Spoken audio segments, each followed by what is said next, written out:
Hello everyone, welcome back to my channel. Are you tired of making grammar mistakes in English?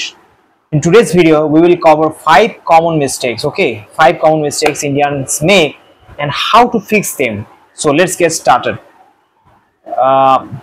ইংরেজিতে বললাম, বাংলাতেও একটু বলে দিই যে আমরা যে কমন 5টা মিস্টেক করি, যে কমন 5টা মিস্টেক করি যে আমরা এই মিস্টেকগুলি করি, আমরা ইন্ডিয়ানসটা basically I am not blaming anyone, কিন্তু আমাদের ইংরেজি বলার ধারণাটাই বা আমাদের যে ইংরেজি বলার সময় আমরা যেটা করি না, যে মনে মনে ট্রান্সলেট করে তারপরে বলি, এতে কি হয় আমাদের যে ইন্ডিয়ান ল্যাঙ্গুয়েজগুলো তার সাথে আমরা যখন ইংরাজি করি, যখন ইংলিশ করি, দেন অনেক কিছু ইনকারেক্ট হয়ে যায়। তো এরকমই 5টা এক্সাম্পল নিয়ে আমি আজকে বলবো।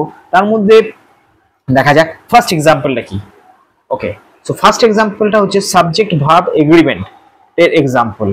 যেমন আমি যদি বলি, একটা ভুল সেন্টেন্স দিয়ে প্রথমে শুরু করব, my family are going to the movies two night.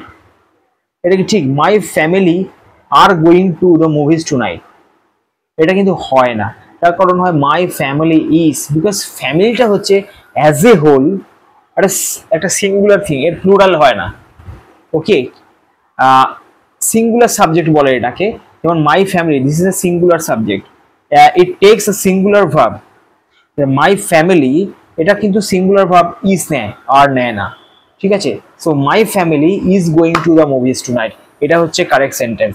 Okay, so এবার আমরা দেখবো যে আমাদের mistake number 2, that is tense consistency.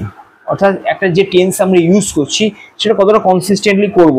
যেমন আমি এক্সাম্পল দিলে ব্যাপারটাকে বোঝা যাবে আরো ভালোভাবে। I was studying for the exam and then I go to bed.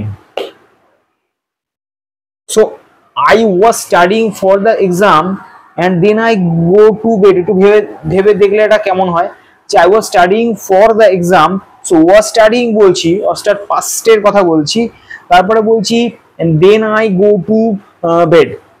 তো এটা গো কেন হবে ভাই? কারণ আমি তো বলছি পাস্টের কথা, I was studying for the exam and then I go to bed. So then